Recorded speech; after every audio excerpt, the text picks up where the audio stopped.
दोस्तों once again welcome back to Sabar वाला YouTube channel और स्वागत है आपका आज के इस नई वीडियो में। तो आज की वीडियो में बात करने वाले हैं एक नए फॉर्म के बारे में। जैसा कि आपको पता है कि एसबीआई ने अभी भी एक फॉर्म जारी किया है एसबीआई पीओ ऑफिसर के बारे में।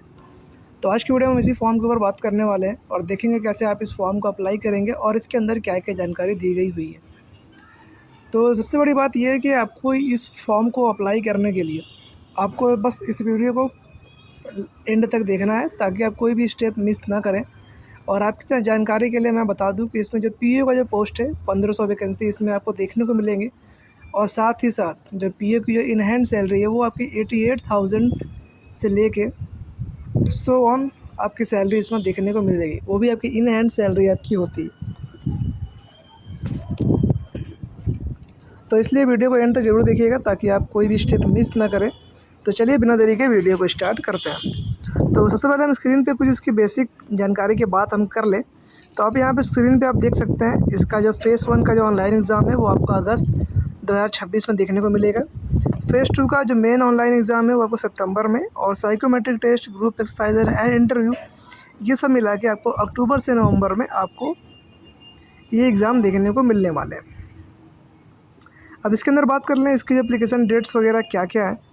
तो आप यहाँ पर स्क्रीन पे आप देख सकते हैं इसका जो एप्लीकेशन डेट है वो आप 18 जून से लेके 8 जुलाई तक आप इस फॉर्म को अप्लाई कर सकते हैं। और उसके बाद आपको जो एग्ज़ाम है वह ना आपको एग्ज़ाम की डेट आपको अभी भी यहाँ पर हमने बता दी है। बाकी अब चलिए बढ़ते हैं वीडियो में आगे और देखते हैं कैसे आप इस फॉर्म के लिए अप्लाई करना है। बाकी अगर आप फ़ीस पेमेंट की बात कर ले तो अगर आप जनरल EWS OBC कैटेगरी से अगर आप बिलोंग करते हैं तो आपको यहाँ पर 750 रुपये पेमेंट करने पड़ेंगे। बाकी अगर आप SC ST कैटेगरी से बिलोंग करते हैं तो आपको 1 भी रुपये पेमेंट नहीं करना है। तो इस बात का ध्यान दीजिएगा। अब चलिए बढ़ते हैं वीडियो में आगे और देखते हैं कैसे आप इस फॉर्म को अप्लाई करेंगे। तो आपको इसके लिए कुछ नहीं करना है, आपको सिंपल सा आपको डिस्क्रिप्शन बॉक्स ओपन करना है। उसमें आपको इस फॉर्म की लिंक मिलेगी, उस पर आप क्लिक करेंगे, आप इसके मेन वेबसाइट पर रिडायरेक्ट हो जाएंगे। अब देखिए यहाँ पर आने के बाद आपके सामने कुछ इस प्रकार का डैशबोर्ड ओपन होगा। अब यहाँ पर आपको 2 ऑप्शन देखने को मिल रहा होगा। पहला है न्यू रजिस्ट्रेशन, दूसरा है login for already registered candidate. अब यहाँ पर देखिए अगर हम इस फॉर्म को पहली बार फिल कर रहे हैं तो हम यहाँ पर क्लिक करने वाले हैं न्यू रजिस्ट्रेशन वाले बटन पे। और अगर आपने SBI का कोई भी फॉर्म इससे पहले अगर आपने फिल किया है तो आप यहाँ पर लॉगिन करके आप इस फॉर्म को आगे बढ़ाएंगे। तो मैं समझ के चलता हूँ कि हम यहाँ पर पहली बार इस फॉर्म को अप्लाई कर रहे हैं, तो बेसिक से मैं आपको यहाँ पर सिखाते चलता हूँ। तो हम यहाँ पर क्लिक करने वाले हैं click here for new registration वाले बटन पे। अब जैसे आप क्लिक करेंगे आपका जो फॉर्म है वो यहाँ पर स्टार्ट हो जाएगा। अब यहाँ पर देखिए आपको सबसे पहले आपको अपने 10th की मार्कशीट निकाल लेनी है, क्योंकि मैंने इससे पहले पिछले वाले वीडियोस में बताए हैं कि आपको अगर फॉर्म अप्लाई करना है तो आपके पास 10th की मार्कशीट आपकी होनी चाहिए। अब यहाँ पर देखिए सबसे पहले हम यहाँ पर कुछ बेसिक इन्फॉर्मेशन फिल करनी है, जैसे कि आपको अपना फर्स्ट नेम में आपका जो भी फर्स्ट नेम है आप यहाँ पर एंटर करेंगे। मिडिल नेम और लास्ट नेम में जो भी आपका मिडिल नेम, अगर लास्ट नेम है तो लास्ट नेम आपको यहाँ पर फिल करना है। उसके बाद देखिए नीचे आपको यहाँ पर फुल नेम लिख कर आ जाएगा, एक बार आपको मैच कर लेना है। उसके बाद नीचे जो अगली जानकारी आपको फिल करनी है वो है कॉन्टैक्ट की। तो यहाँ पर आपको एक एक्टिव मोबाइल नंबर और एक जेन्युइन ईमेल आईडी आपको यहाँ पर एंटर करना है, ताकि एडमिट कार्ड रिजल्ट से रिलेटेड कोई भी जानकारी हो आपको इसके थ्रू आप तक पहुँच जाए। उसके बाद नीचे आप एक कैप्चा कोड को फिल करेंगे और यहाँ पर क्लिक करेंगे सेव एंड नेक्स्ट वाले बटन पे। अब देखिए जैसे आप यहाँ सेव एंड नेक्स्ट वाले बटन पे आप यहाँ पर क्लिक करेंगे, आपको यहाँ पर OTP वेरिफिकेशन का सेक्शन यहाँ पर ओपन होगा। अब यहाँ पर आपको दोनों पे सेंड OTP पे क्लिक करके आपको अपने मोबाइल फ़ोन और ईमेल आईडी पर OTP जाएगी और वो OTP आपको यहाँ पर इंटर करना है। अब जैसे आप यहाँ पर अपनी OTP वेरीफाई करेंगे ये वाला प्रोसेस आपका कंप्लीट हो जाएगा। उसके बाद नीचे आपको यहाँ पर सिक्योरिटी कोड इंटर करना है और बढ़ जाएंगे आप अगले वाले सेक्शन पे। तो धीरे धीरे हम बेसिक जानकारी के साथ हम इस फॉर्म को फिल कर रहे हैं, बट फिर भी अगर आपको कोई भी डाउट, अगर कोई भी पॉइंट अगर आपको समझ में नहीं आता है तो आप कमेंट कर दीजिएगा, मैं वहाँ पर उस चीज़ को नेक्स्ट वीडियो में आपको एक्सप्लेन कर दूँगा। बाकी अगर आपको वीडियो यहाँ तक अच्छी लग रही है और आपको इन्फॉर्मेशन सही लग रही है तो आप इस चैनल को सब्सक्राइब करके बेल आइकन को ऑन कर सकते हैं, ताकि ऐसे ही मैं आपको सारे वीडियो में स्टेप बाय स्टेप सब कुछ सिखाता हूँ और सिखाना बिल्कुल फ्री है। आपको बस इस चैनल को सब्सक्राइब करना है और बेल आइकन को ऑन कर लेना है, ताकि अगली बार जब भी ये वीडियो इस चैनल पे आए आप तक पहुंच जाए। तो चलिए चलते हैं अपने इस फॉर्म पे। अब यहाँ पर देखिए आपको अपना फ़ोटोग्राफ अपलोड करना है। तो यहाँ पर आपको 2 फ़ोटोग्राफ यहाँ पर अपलोड करना है। पहला है आपको अपनी गैलरी से, दूसरा है आपको एक लाइव फ़ोटो यहाँ अपलोड करना है। तो गैलरी वाली फ़ोटो अपलोड करने के लिए आप ब्राउज़ वाले बटन पर क्लिक करेंगे और अपनी फ़ोटो आप यहाँ पर अपलोड कर लेंगे। लेकिन एक बात हमें पे ध्यान दीजिएगा, अपनी फ़ोटो अपलोड करने से पहले आप इसके स्पेसिफ़िकेशन आप पढ़ लीजिएगा, यानी कितने फॉर्मेट के बीच में आपका फ़ोटो और सिग्नेचर का साइज़ आपसे मांगा है। और अगर मान लीजिए अगर आपके पास साइज़ नहीं है तो डिस्क्रिप्शन बॉक्स आपको ओपन करना है, वहाँ आपको एक लिंक देखने को मिल जाएगी इमेज रिसाइज़र की। आप उस पर क्लिक करके अपनी फ़ोटो और इमेज की साइज़ काफ़ी आसानी से आप यहाँ पर बना के अपलोड कर सकते हैं। अब उसके बाद देखिए अगला सेक्शन आपको देखने को मिलता है कैप्चर फ़ोटो का। अब इस पर आप क्लिक करेंगे तो आपको अपनी एक लाइव फ़ोटो यहाँ पर आपको कैप्चर करनी है।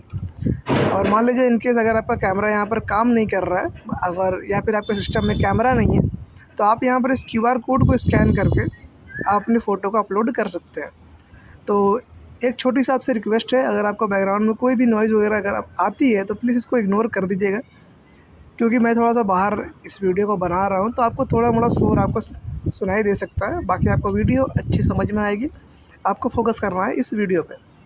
उसके बाद देखिए आप एक QR कोड को अपने मोबाइल फ़ोन से स्कैन करेंगे और आप इसके मेन वेबसाइट पर रिडायरेक्ट हो जाएंगे और वहाँ से आप इस अपनी फ़ोटो को लाइव कैप्चर करके यहाँ पर आप इसको अपलोड कर सकते हैं। उसके बाद देखिए जैसे आप इसको अपलोड करते हैं, नीचे आप यहाँ पर स्क्रॉल करेंगे और अगला सेक्शन आपको देखने को मिलेगा सिग्नेचर का। तो सिग्नेचर के लिए आपको इस ब्राउज़र वाले बटन पर क्लिक करना है और आपको अपना साइन यहाँ पर अपलोड करके नेक्स्ट वाले बटन पे आप यहाँ पर क्लिक करेंगे। सेम अगर आपके पास अगर साइन की भी सिग्नेचर की साइज़ भी अगर आपके कम या ज़्यादा हुई तो आप उसी वेबसाइट के थ्रू इसको भी आप एडिट कर सकते हैं। तो देखिए नीचे आपको यहाँ पर अपनी बेसिक जानकारी आपको यहाँ पर फिल करनी है। तो सबसे पहले आप यहाँ पर फिल करेंगे अपनी कैटेगरी, आप जिस कैटेगरी से आप बिलोंग करते हैं आपको अपनी कैटेगरी यहाँ पर सेलेक्ट करनी है, like SC ST OBC EWS general.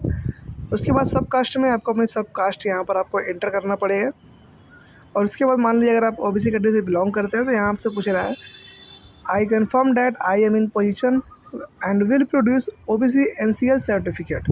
देखिए अगर आप OBC से बिलोंग करेंगे तो आपको यहाँ पर 2 ऑप्शन देखने को मिलेगा, पहला है नॉन क्रीमी लेयर और दूसरा है क्रीमी लेयर।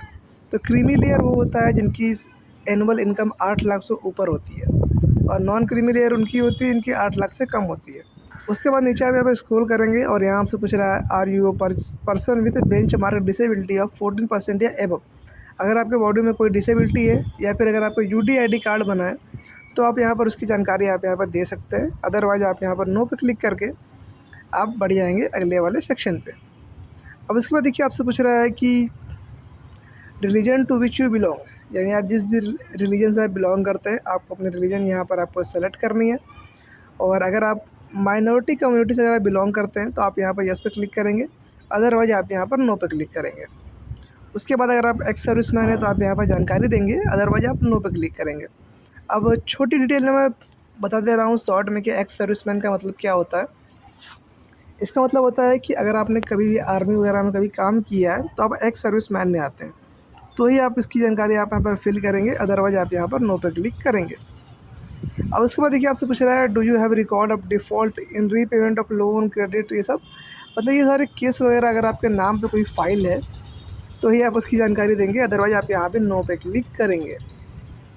उसके बाद देखिए आपसे पूछ रहा है please mention the number of occasion on which you have applied for the examination for recruitment of probation officer in SBI। इसका मतलब यहाँ आपसे पूछ रहा है कि आप SBI के PO एग्ज़ाम के लिए आप कितनी बार आप यहाँ पर अपीयर हो चुके हैं।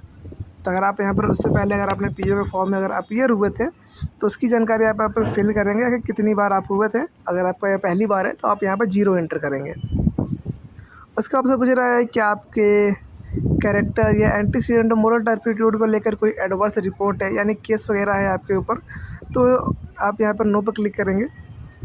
उसके बाद are you an employee state bank, अगर आप स्टेट बैंक ऑफ इंडिया के क्लरिकल कैडरी के अगर आप एम्प्लॉय है तो ही जानकारी देंगे, अदरवाइज आप यहाँ पर नो पे क्लिक करेंगे। उसके बाद अगर आप ऑफिसर कैडरे के एम्प्लॉय हैं तो आप यस पे क्लिक करिए, वरना जानकारी देंगे नो पे। यहाँ आपको जितने ऑप्शन दिख रहे हैं आपको यहाँ पर नो पे क्लिक करना है अगर आप SBI के एम्प्लॉय नहीं है तो। उसके बाद नीचे आपको यहाँ पर अपने पैन कार्ड नंबर एंटर करना है, जो कि ऑप्शनल है, आप चाहे तो इसको डाल भी सकते हैं, आप छोड़ भी सकते हैं इसको। अब उसके बाद देखिए नीचे आपको एग्ज़ाम सेंटर देखने को मिलेगा प्रीलिमिनरी एग्जामिनेशन के लिए। तो यहाँ पर आपको अपना एग्ज़ाम सेंटर आपको सेलेक्ट कर लेना है आपका जो भी स्टेट और सेंटर ऑफ एग्जामिनेशन अपने अकॉर्डिंग आप यहाँ पर सेलेक्ट कर सकते हो। अब उसके बाद देखिए अगला सेक्शन आपको देखने को मिलता है examination centre for main exam के लिए। तो आप यहाँ पर दोनों एक ही साथ में आप अपना प्रिलिमिनरी और मेन एग्ज़ाम दोनों का सेंटर आप यहाँ पर सेलेक्ट कर सकते हैं। तो अपने अकॉर्डिंग आपको यहाँ पर सेलेक्ट कर लेना है। और उसके बाद देखिए नीचे आपको एक आईडी प्रूफ प्रोवाइड करना है। तो इसके लिए आप ये येस वाले बटन पर क्लिक करेंगे। उसके बाद नीचे आपको यहाँ पर इतनी सारी आईडी प्रूफ देखने को मिलेंगे, जैसे आपका passport, Aadhaar card, PAN card, driving licence. इसमें से आपको एक आईडी प्रूफ यहाँ पर आपको देनी होगी। तो कोई भी एक आईडी प्रूफ सेलेक्ट करके आप यहाँ पर आईडी प्रूफ नंबर आपको एंटर करना है। उसके बाद आपसे पूछ रहा है कि आपको इस ओपनिंग के बारे में कहाँ से मालूम चला, तो आप इसमें कोई भी एक सेक्शन आप यहाँ पर सेलेक्ट कर सकते हैं। उसके बाद नीचे आप स्क्रॉल करेंगे और यहाँ पर आपको एंटर करना है आपको अपनी पर्सनल डिटेल्स, जैसे कि अपने डेट ऑफ बर्थ, जो भी आपकी डेट ऑफ बर्थ है, जेंडर में आप मेल है फीमेल है, आप यहाँ पर सेलेक्ट करेंगे। उसके आपसे पूछ रहा है do you have twin brother या सिस्टर, अगर आप जुड़े हुए हैं तो उसकी जानकारी आप देंगे, अदरवाइज आप नो पे क्लिक करेंगे। मैरिटल स्टेटस में आप अनमैरिड हैं, मैरिड हैं, और उसकी जानकारी आप यहाँ पर फिल करिए। फादर्स नेम और मदर्स नेम में आपको अपने पिताजी का नाम और मम्मी जी का नाम यहाँ पर आपको एंटर करना है। उसके बाद नीचे आप यहाँ पर स्क्रॉल करेंगे तो अगला सेक्शन आपको देखने को मिलेगा एड्रेस का। तो एड्रेस के लिए आपको सिंपल सा आपको अपना आधार कार्ड निकालना है और उसके पीछे आपकी एड्रेस दी हुई है और वो एड्रेस आपको यहाँ पर टाइप कर देना है, जैसे आपका स्टेट का नाम, अपने एरिया का पिन कोड, आप किस डिस्ट्रिक्ट से बिलोंग करते हैं, ये सारी जानकारी। उसके बाद देखिए आपसे पूछ रहा है अगर आपका परमानेंट एड्रेस और कॉरस्पॉन्डेंस एड्रेस अगर दोनों आपके सेम है तो आप ये टिक बॉक्स पे क्लिक करेंगे जहाँ लिखा है same as address for correspondence. इससे आपका ऊपर और नीचे वाला एड्रेस दोनों सेम हो जाएगा और दोबारा आपको इसको फिल करना नहीं पड़ेगा। उसके बाद एड्रेस फॉर जीएसटी इनवॉइसिंग में आप कोई भी एक एड्रेस आप यहाँ पर डाल सकते हैं। उसके बाद देखिए नीचे आपको यहाँ पर एक बटन दिख रहा होगा वैलिडेट योर डिटेल्स का। तो आप जब भी अपने फॉर्म को आगे बढ़ाएंगे आपको ये वाले बटन पे ज़रूर से क्लिक करना है, ताकि ये जो आपकी डिटेल है अपने आप ही चेकआउट कर सकता है कि आपका डिटेल सही है या नहीं है, जिससे आपको मालूम चल जाएगा कि अगर आपका कहीं एरर है तो आप उसको करेक्ट कर सकते हैं। इस ऑप्शन को मस्ट आपको ट्राई करना ही करना है, ताकि आपके फॉर्म का जो रिजेक्शन है वो काफ़ी 0% हो जाएगा और आपको फॉर्म काफ़ी स्मूथली फिलअप कर पाएंगे। उसके बाद आप ये सेव एंड नेक्स्ट वाले बटन पर आप क्लिक करेंगे तो अगला सेक्शन आपको देखने को मिलेगा क्वालिफिकेशन, एक्सपीरियंस और लैंग्वेजेस का। तो इसके अंदर आपको सबसे पहले एंटर करना है ग्रेजुएशन की डिटेल, क्योंकि ये जो वैकेंसी है आपकी ग्रेजुएशन पास है जो कि आपको इम्पॉर्टेंट है। तो इसमें आप अपीयर्ड हैं तो अपीयर्ड, अगर आप ग्रेजुएशन अभी कर रहे हैं तो आप यहाँ पर अपीयर्ड आप सेलेक्ट करेंगे, अगर आप पास्ड हैं तो आप यहाँ पास्ट आप यहाँ सेलेक्ट करेंगे। उसके बाद डिग्री में आप किस डिग्री से आपने ग्रेजुएशन कंप्लीट किया है या आप कर रहे हैं। नेम ऑफ इंस्टीट्यूशन में आपके कॉलेज का नाम, प्लेस ऑफ इंस्टीट्यूशन में आपका कॉलेज कहाँ पर है, ये सारी जानकारी आप यहाँ पर फिल करेंगे। और परसेंटेज ऑफ मार्क्स में आपको कितने परसेंट आए थे, डेट ऑफ पासिंग में कब पास किया था, कौन से क्लास से पास किया था, ये सारी जानकारी आपको यहाँ पर फिल करनी है। उसके बाद इंटीग्रेटेड डुअल डिग्री में आप इसको छोड़ सकते हैं, क्योंकि आपका जो फॉर्म है वो आपका ग्रेजुएशन पास है, तो आपको ग्रेजुएशन की डिटेल आपको यहाँ पर एंटर करनी है। उसके बाद देखिए नीचे आपको एक सेक्शन पूछ रहा है whether desirous of taking pre examination training, यानी अगर आप प्री एग्ज़ाम ट्रेनिंग अगर आप लेना चाहते हैं तो आप यहाँ पर यस पे क्लिक कर सकते हैं, अदरवाइज आप यहाँ पर नो पे क्लिक करेंगे। अगर यस पे क्लिक करेंगे तो उसकी डिटेल आपको यहाँ पर एंटर करनी पड़ेगी, अगर आप कहाँ पे देना चाहेंगे। उसके बाद देखिए लैंग्वेज नोन में आपको जो जो लैंग्वेज आती है आपको लैंग्वेज यहाँ पर एंटर करना है, और यहाँ पर आपको रीड राइट स्पीक में से आपको जो जो चीज़ आती हैं उन सारे बटन को यहाँ पर आपको ऑन कर देना है। उसके बाद अगेन आप क्लिक करेंगे वैलिडेट और डिटेल्स पे, और उसके बाद सेव एंड नेक्स्ट वाले बटन पे। अब उसके बाद देखिए आपके सामने यहाँ पर एग्जामिनेशन का फॉर्म यहाँ आपके सामने यहाँ पर ओपन हो जाएगा। अब यहाँ पर आपको एक बार सारी डिटेल आपको एक बार अच्छे से मैच कर लेनी है, और उसके बाद आप ये टिक बॉक्स पे क्लिक करेंगे, तीनों टिक बॉक्स पे, और यहाँ पर क्लिक करेंगे कंप्लीट रजिस्ट्रेशन वाले बटन पे। इससे आपके सामने अगला सेक्शन ओपन होगा, वो है आपका लेफ्ट थंब इम्प्रेशन और हैंड रिटन डिक्लेरेशन का। तो लेफ्ट थंब इम्प्रेशन मतलब आपको लेफ्ट अंगूठे का आपको अपना क्वेश्चन यहाँ पर अपलोड करना है, और हैंड रिटन डिक्लेरेशन आपको क्या अपलोड करना है आप स्क्रीन पर आप एक बार देख लीजिए। स्क्रीन पर आप एक बार देख सकते हैं आई से लेके माइन तक ये जो आपका पैराग्राफ है ये आपको एक पेज पे राइट डाउन करना है।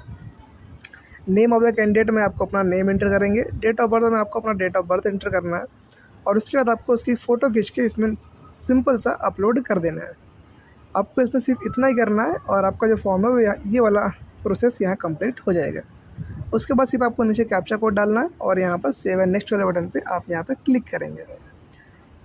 अब देखिए जैसे आप क्लिक करेंगे अगला सेक्शन आपके सामने ओपन होगा पेमेंट का। तो पेमेंट करने के लिए आपको यहाँ पर अपने सिक्योरिटी कोड को यहाँ पर एंटर करना है, जो भी आपका कैप्चा कोड है, और यहाँ क्लिक करेंगे सबमिट वाले बटन पे। अब जैसे आप क्लिक करते हैं आपके सामने यहाँ पर गेटवे ओपन हो जाएगा पेमेंट का। अब यहाँ पर आप credit card, debit card, net banking, UPI, wallet, आप किसी भी गेटवे के थ्रू आप यहाँ पर अपना पेमेंट कंप्लीट कर सकते हैं और आपका जो फॉर्म है वो यहाँ पर कंप्लीट हो जाएगा। इन केस अगर आपको प्रिंट आउट देखने को नहीं मिलता है तो आप दोबारा से लॉगिन करके अपने प्रिंट आउट को आप यहाँ पर डाउनलोड कर सकते हैं। तो आई होप आपको वीडियो अच्छी समझ में आ गई होगी। इन केस अगर कोई भी अगर डाउट या दिक्कत कुछ भी होता है तो आप कमेंट कर सकते हैं, मैं आपको 24 घंटे के अंदर उसका सलूशन मैं दे दूँगा। तब तक के लिए आप इस वीडियो को शेयर कर सकते हैं अपने दोस्तों के साथ, क्योंकि ये फॉर्म काफ़ी बड़ी है और इसकी सैलरी है काफ़ी अच्छी खासी है। तब तक के लिए मिलते हैं नेक्स्ट वीडियो में।